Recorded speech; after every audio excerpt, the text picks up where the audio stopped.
नमस्कार दोस्तों, मैं दीपक चारा और आज हम बात करेंगे। फिफ्थ चैप्टर हम कर रहे हैं 10th क्लास का समानांतर श्रेणी यानी कि अर्थमेटिक प्रोग्रेशन, जिसको हम शॉर्ट में एपी भी बोलते हैं। तो एपी की हम सेकंड एक्सरसाइज आज करेंगे। कोई भी एपी है हमारे पास अर्थमेटिक प्रोग्रेशन, जो पिछली वीडियो में हमने समझा था कि एक लगातार क्रम के अनुसार जो है संख्याएं बढ़ रही हैं या घट रही हैं, तो उसको हम समानांतर श्रेणी बोलते हैं। अब उस समानांतर श्रेणी का कोई भी पद कैसे निकालते हैं? कोई भी पद, जैसे ये एक श्रेणी दे रखी है। सेकंड क्वेश्चन है एक्सरसाइज का 10, 7, 4 और इस तरह से ये एक समानांतर श्रेणी है, ये एक एपी है। और क्वेश्चन ये है कि इसमें 30th टर्म क्या होगी। हिंदी में अगर बात करें तो इसका 30वां पद क्या होगा, 30वां पद हमने निकालना है। तो देखिए, कोई भी एपी का कोई भी पद निकालने के लिए जो हमारा फॉर्मूला है वो ये है। ए एन जो होता है वो होता है A plus N minus 1 into D. ये ए एन यानी कि कोई भी पद निकालने के लिए सूत्र है। तो इसमें हमें जरूरत किस चीजों की पड़ेगी? ए की पड़ेगी और एन की और डी की। तीन चीजों की जरूरत है हमें ए एन निकालने के लिए। कोई भी पद निकालना है, ए का हमें पता होना चाहिए, एपी का ए जो होता है वो फर्स्ट टर्म होती है। तो इस सम में ए हमारा कितना है? 10 है, पहला पद। फिर हमें डी की जरूरत पड़ेगी। डी होता है कॉमन डिफरेंस। पिछली वीडियो में हमने समझा था डी क्या होता है।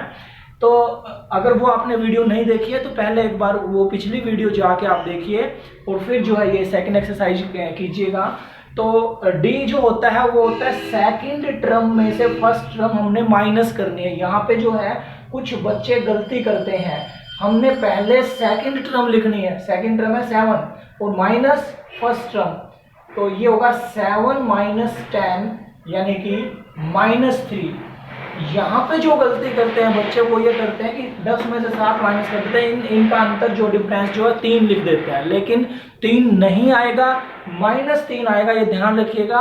दूसरी टर्म में से माइनस करनी है पहली टर्म। तो पहले हमने दूसरी टर्म लिखनी है, सेकंड टर्म, और फिर हमने लिखनी है फर्स्ट टर्म। तो चलिए, ए का हमें पता है, डी का पता है, और ये कहता है कि इसमें 30वां पद निकालना है। तो इसका मतलब ए 30 हमने निकालना है। एन की जगह हम 30 यूज करेंगे। तो ए 30, ए की जगह वैल्यू लिख दीजिए।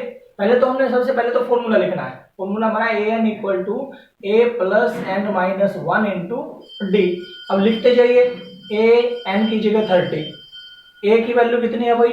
ए की वैल्यू इस समय 10 है जी, प्लस एन माइनस 1, कौन सा पद हम निकाल रहे हैं? 30वां, तो एन की वैल्यू होगी 30। और डी हमने अभी देखा था -3। ब्रैकेट डाल लीजिए क्योंकि माइनस का नंबर है। 30 माइनस 1 ये हो गया 29 और गुना में -3, तो ये आएगा 87। माइनस का आएगा प्लस माइनस की गुना माइनस, तो ये आएगा -77। तो इस एपी का 30वां जो पद है वो कितना होगा? -77। 30वां पद निकालने के लिए एक दूसरा तरीका भी था। 30वां पद जैसे हमने कल जो है वीडियो में देखा था, 30वां पद होगा a प्लस 29d। 25वां पद निकालना है a प्लस 24d। अगले समय 11वां पद निकालना है a प्लस 10d। तो जो सा पद निकालना है d के साथ उससे एक कम जो है वो टर्म आती है। ये हमारा नेचुरल है, इसमें फॉर्मूले में पुट कर सकते हैं। तो ये पहला पार्ट था। इसी का दूसरा पार्ट अगर हम देखें तो दूसरे पार्ट के लिए देखिए, पहले जो है वो जो एपी दी हुई है वो लिखिए और फिर जो है उसको उसमें जो फॉर्मूले में जो वैल्यू है वो पुट करते जाइए। एपी हमारी कितनी है? -3 -1/2 और 2 और ये ऐसे, यानी कि संख्याएं जो है बढ़ रही हैं। ए हमारा यानी कि पहला पद जो है उसको ये बोलते हैं 3 है माइनस का। डी निकालने के लिए दूसरे पद में से माइनस करना है पहला पद। दूसरा पद हमारा है -1/2 और पहला पद है कितना? -3। तो ये हो जाएगा -1/2 और माइनस माइनस ये होगा +3। अब एलसीएम लेंगे और उसको सोल्व कर लेंगे। एलसीएम जो है वो आएगा, डी की वैल्यू आएगी 3 में से हाफ हमने माइनस करना है। एलसीएम आ गया 2, तो -1 और +6, तो ये आ गया 5/2। डी की वैल्यू +5/2 निकाल दीजिए। फॉर्मूला लिखिए, A N equal to A plus N minus one into D, और 11वीं टर्म निकालनी है क्योंकि, तो एन की जगह हम 11 लिखेंगे, ए प्लस 11 माइनस 1 यानी कि 10 डी हम लिख सकते हैं। ए की वैल्यू हमें पता है -3 और प्लस 10 और डी की जगह 5/2, 2 5 या 10, तो ये हो गया -3 प्लस 25, तो ये आंसर आ जाएगा प्लस का 22। एक माइनस की टर्म एक प्लस की है तो जो है माइनस हो जाएंगे और प्लस का 22 बचेगा। तो ये हमारा एक्सरसाइज का सेकंड सम था। किसी एपी की कोई भी टर्म निकालनी है तो हम इस तरह से निकाल सकते हैं। अब एक्सरसाइज का फर्स्ट सम देखिएगा। एक्सरसाइज का जो फर्स्ट सम है उसमें हमारे पास एक टेबल दी हुई है और इसमें ए की वैल्यू, डी की वैल्यू, एन की वैल्यू और ए एन की वैल्यू दी हुई है। ये 4 टर्म्स है हमारे पास, 4 चीजें हैं, एक ए, एक डी, एक एन और एक एन। तो इन 4 में से 3 चीजें यहाँ पे दी हुई है और एक चीज के ऊपर इसने ब्लैंक छोड़ा हुआ है, वो वैल्यू हमने निकालनी। जैसे फर्स्ट पार्ट में ए एन निकालना है, सेकेंड पार्ट में हमने डी निकालना है और थर्ड पार्ट में हमें ए निकालना है, फोर्थ में जो है एन निकालना है। तो जोन सी भी वैल्यू यहाँ पे ब्लैंक है वो हमने इसमें निकालनी। तो सबसे पहले हम फर्स्ट पार्ट की बात करते हैं। सबसे पहले हमने करना क्या है, जो फॉर्मूला है एपी की कोई भी टर्म निकालने के लिए वो लिखना है। वो फॉर्मूला हमारा है A plus N minus one into D. अब इस फॉर्मूले में जो चीजें इसमें दी हुई हैं, जैसे फर्स्ट पार्ट में ए की वैल्यू दी हुई है, ए एन की नहीं दी, ए एन की जगह ए एन, ए की दी हुई है 7 लिख दीजिए, एन माइनस वन, एन की जगह 8 दिया हुआ है, डी की वैल्यू जो है 3 दी हुई है पहले पार्ट में, तो ये हो जाएगा 7 जमा 7 गुना 3, तो ये होगा 7 जमा 21 यानी कि 28। तो पहले पार्ट का आंसर जो है वो कितना आया है यहाँ पे, इसमें आप लिख सकते हो कि 28 आएगा जी। फिर सेकंड पार्ट की अगर बात करें तो सेकंड पार्ट में भी वही हमने करना है जो हमने फर्स्ट में किया था। जो फॉर्मूला है पहले वो फॉर्मूला हमने लिखना है और फिर जो वैल्यू है वो उसमें पुट करते चले जाइए। ए की वैल्यू 18 है, ए की जगह -18, डी की वैल्यू इसने नहीं दी है, एन की वैल्यू 10 है, 10 माइनस 1 और डी की नहीं दी, और ए एन की वैल्यू जो है वो 0। तो ये वैल्यू हमने इसमें लिख दी। अब डी के लिए सोल्व करना है, इस 18 को इधर ले आए तो ये इधर आके ये हो गया प्लस का, इधर बच गया 10 माइनस 1 यानी कि 9 डी, और 9 जो है इसके बटे में आ जाएगा, 18 बटे 9, ये आ गई डी की वैल्यू। डी की वैल्यू यहाँ से कितनी आएगी 2। तो यहाँ पे हम जो है डी की वैल्यू जो है वो 2 लिख सकते हैं कि सेकंड पार्ट में डी की वैल्यू 2 आएगी। फिर थर्ड पार्ट की बात करते हैं। थर्ड पार्ट में ए नहीं दिया हुआ है तो अब की बार जो है ए को हम रिप्लेस कर देंगे, बाकी ए की जगह ए लिखेंगे, बाकी एज इट इज। तो लिखिए ए एन की वैल्यू, ए एन की वैल्यू -5 है, ए की वैल्यू ए लिखेंगे, एन की जगह यहाँ पे 18 है, 18 माइनस 1, और डी की वैल्यू जो है वो है -3।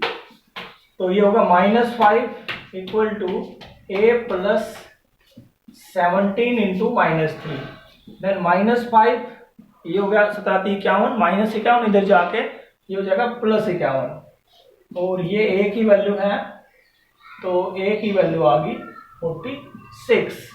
तो ए की जगह यहाँ पे हम कितना जो है पुट कर सकते हैं, ये आंसर आ जाएगा 46। नेक्स्ट पार्ट में एन नहीं दिया हुआ है तो ये और देख लीजिए, एन निकालना है तो एन के लिए एन को हम खाली छोड़ देंगे, बाकी की वैल्यू पुट करते चले जाएंगे। तो कीजिएगा, ए एन की जगह 3.6, ए की वैल्यू -18.9, एन हमें नहीं पता, एन की जगह एन, और डी की वैल्यू कितनी है 2.5। तो इसमें कुछ नहीं है, सिर्फ कैलकुलेशन है। एन की वैल्यू निकालनी, ये इधर जाएगा प्लस हो जाएगा 3.6 प्लस 18.9, इधर हो गया n-1 इंटू 2.5, जोड़ दीजिए, ये हो गया 22.5 इक्वल टू n-1 इंटू 2.5। अब ये 2.5 इंटू में है, इसको इधर ले आओ, इधर आएगा तो ये डिवाइड में हो जाएगा 2.5। डेसिमल इसकी हटाने के लिए इसके बटे में 10, इसकी डेसिमल हटाने के लिए इसके अबोव में 10, 10 से 10 कैंसिल, 25 9 जा, तो ये आ गया 9 इक्वल टू n माइनस 1, और n की वैल्यू ये 1 जो है इधर आएगा, 9 प्लस 1 10। तो यहाँ पे आप n की वैल्यू जो है वो निकाल सकते हैं, वो कितनी आएगी, 10 आएगी। Next question please. थर्ड सम है हमारे पास। थर्ड सम में जो है हमारे पास 5 पार्ट हैं और इसमें बॉक्सेस दिए हुए हैं। ये बॉक्स जो है इसका मतलब ये ब्लैंक है, ये एपी है, और इस एपी में जहां पे ये बॉक्स दिया हुआ है वहां पे कोई टर्म है जो हमने निकालनी। जैसे फर्स्ट पार्ट में हम बात करें 2 और फिर बॉक्स और फिर 26, यानी कि इस एपी का पहला पद जो है वो 2 है, ये दूसरा पद और ये तीसरा पद। तीसरा पद जो है हम क्या, एपी जो होती थी हमारी, ये पहला पद, ये दूसरा पद, ये तीसरा पद और ये चौथा पद, इस तरह से हमारी एपी चलती है। तो जो दूसरा पद होता है a प्लस डी, तीसरा पद होता है a प्लस 2d, चौथा पद होता है a प्लस 3d, यानी कि जोन सा पद होता है उसमें d की साथ में जो कोफिशिएंट है वो एक कम होता है। तो यहाँ पे हमारा तीसरा पद है, ये पहला दूसरा और तीसरा, थर्ड टर्म है। तो थर्ड टर्म हमारी क्या होगी, फर्स्ट सेकंड और थर्ड। थर्ड तो ये होगी, यानी कि a प्लस 2d, और थर्ड टर्म कितनी बताई इसने, 26। तो अब यहाँ पे हम d की वैल्यू निकाल सकते हैं इसका यूज करके। a की जगह 2 लिख दीजिए, तो ये हो जाएगा 2 plus 2d equal to 26, and 2d equal to, ये 2 इधर जाके माइनस होगा, तो ये हो जाएगा -2, यानी कि 24, और d की वैल्यू आ जाएगी 24/2, ये आ गया 12। तो d की वैल्यू 12 आ गई, डिफरेंस 12, यानी कि 12 का गैप है। तो ये दूसरी टर्म निकालनी है, तो a में हमने 12 जोड़ना है, और फिर इसमें 12 जोड़ेंगे तो 26 आएगा। तो a हमारा 2 है, तो 2 जमा 12 यानी कि 14। तो इस बॉक्स में जो हमारा आंसर आएगा वो आएगा 14। फर्स्ट पार्ट था ये हमारा। सेकंड पार्ट देखिए, सेकंड में भी हमारा यही है कि जोन सी टर्म दी हुई है वो हम लिखेंगे, और जोन सी नहीं है वो निकाल लेंगे। देखो पहला बॉक्स खाली, यानी कि पहली टर्म नहीं है, ए हमने निकालना है। दूसरा लिखा हुआ है, तो दूसरा पद हमारा क्या होता है, a plus D, a plus D, वो है 13। तीसरा खाली है, चौथा बॉक्स फिर से दिया हुआ है। चौथा पद हमारा कितना होता है, चौथा पद a प्लस 3d, लिख लीजिए a प्लस 3d, और ये कितना दिया हुआ है 3। बस ये दो इक्वेशन मिल गई, इन दोनों को सोल्व करेंगे, ए की और डी की वैल्यू निकल जाएगी, और फिर आंसर निकाल सकते हैं हम। दोनों को सब्ट्रैक्ट कर दिया मैंने, तो ये बच गया 2d, ये प्लस का d था, ये माइनस का 3d था, और ये बचेगा हमारा 10। तो d की वैल्यू आएगी 10/2, माइनस का 2 है तो -5, d की वैल्यू -5 आई। अब d की वैल्यू इसमें लिख देता है, तो ये है a plus -5 equal to 13, then a equal to 13, और इधर जाएगा तो ये होगा +5, तो a की वैल्यू आ गई 18, यानी कि फर्स्ट टर्म जो है वो हमारी आई है 18। फिर उसमें से 5 कम हो गए क्योंकि माइनस का 5 है, 18 में से 5 कम हुए 13, 13 में से 5 कम कर दीजिए, ये हो जाएगा 8। इस तरह से हम निकाल सकते हैं। अगला पार्ट देखिए इसी का। अगले पार्ट में हमारे पास है फर्स्ट टर्म दी हुई है 5, a की वैल्यू 5, और ये हमारी कौन सी टर्म है, फर्स्ट सेकंड थर्ड और फोर्थ टर्म।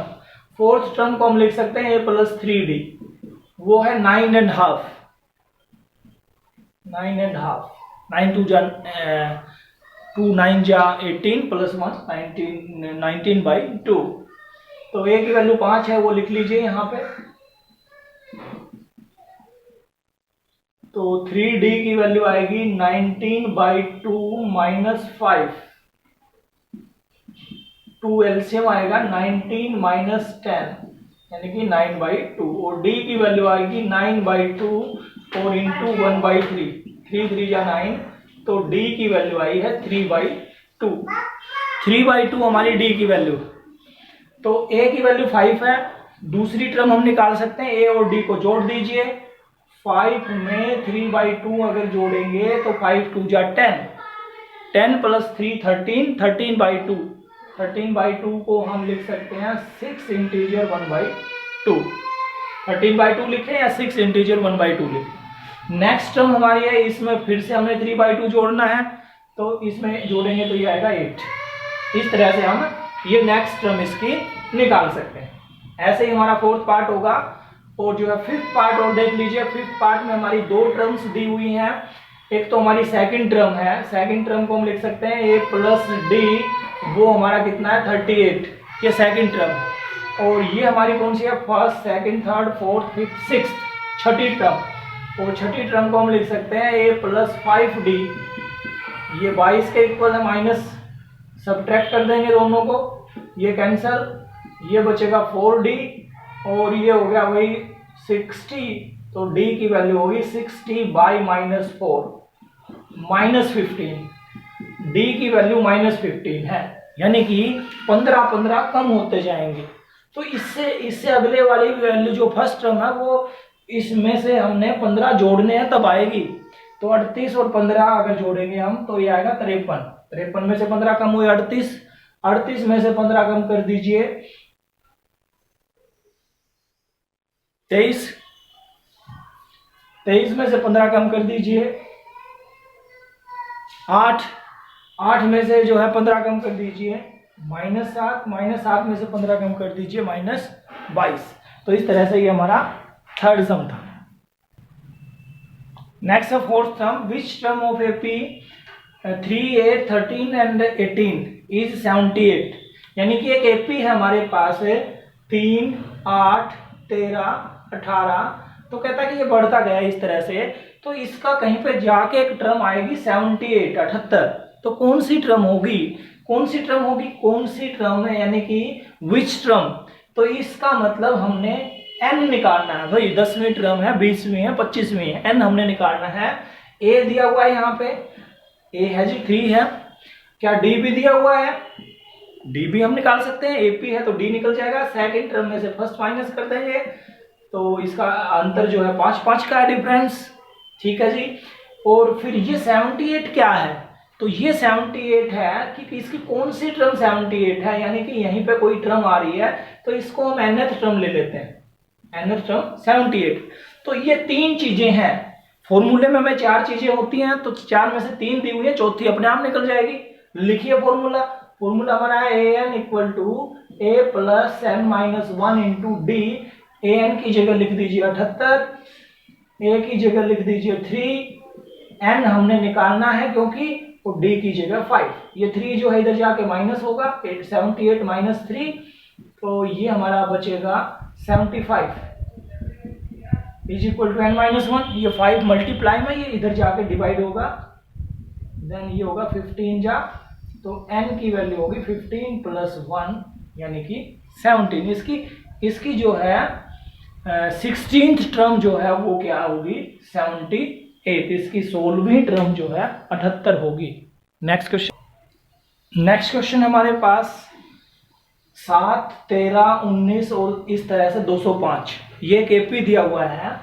तो इसमें ये पूछा है कि ये हमारी इस AP में कितनी टर्म है। तो इसका ये मतलब हुआ कि जैसे पिछले सम में किया था वैसे ही हम इसमें करेंगे।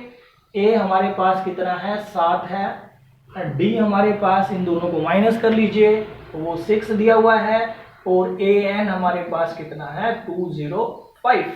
तो वही फॉर्मूला और वही वैल्यू लिखते जाइए।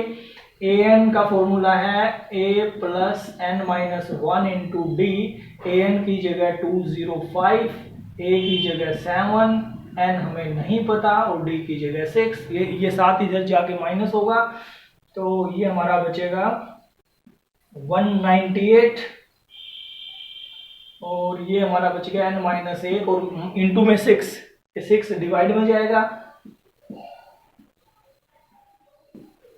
तो n की वैल्यू आएगी हमारी, ये 1 -1 है, इधर जाके +1 हो जाएगा, तो 33 + 1 यानी कि 34। तो इसमें हमारी 34 टर्म है। टोटल कितनी टर्म है 34 टर्म है। इसी तरह से सेकंड पार्ट हम कर लेंगे। सेकंड पार्ट में देखिए a की वैल्यू हमारी 18 है, डी की वैल्यू, इनका डिफरेंस सेकंड टर्म में से माइनस करनी है फर्स्ट टर्म। तो एलसीएम लेना पड़ेगा। ये हो गया 31/2 माइनस 18/1, एलसीएम आएगा 2 और 31 माइनस 36, तो ये आएगा -5/2। -5/2 इसका डिफरेंस है। अब वही हमने उसी तरह से फॉर्मूला पुट करना है और ए की और डी की और सारी वैल्यू हमारे पास है, तो लिख लीजिए, वैल्यू आ जाएगी। ए एन का फॉर्मूला हमारे पास है, तो ए एन बराबर है a plus n minus 1 into D. तो a की वैल्यू कितनी है सेकंड पार्ट में, a की वैल्यू जो 18 है, n हमने निकालना है, d की वैल्यू कितनी है, वही d हमने अभी निकाली है -5/2, और a n की वैल्यू कितनी है सेकंड पार्ट में, वो दी हुई है -47। अब ये 18 जो है इधर ले आते हैं, ये भी माइनस का हो गया, इंटू -5/2, तो ये हो जाएगा 8 और 7 15, 4 और 1 5 और 1 6, और ये 5/2 है, ये इक्वल से इधर आएगा तो इसका रेसिप्रोकल हो जाएगा, ये हो गया 2/5 n माइनस 1, माइनस से माइनस कैंसिल, और ये होगा 26 से इक्वल टू n माइनस 1, तो n की वैल्यू आएगी 27। तो इसमें जो है 27 पद हैं कुल। Next question please.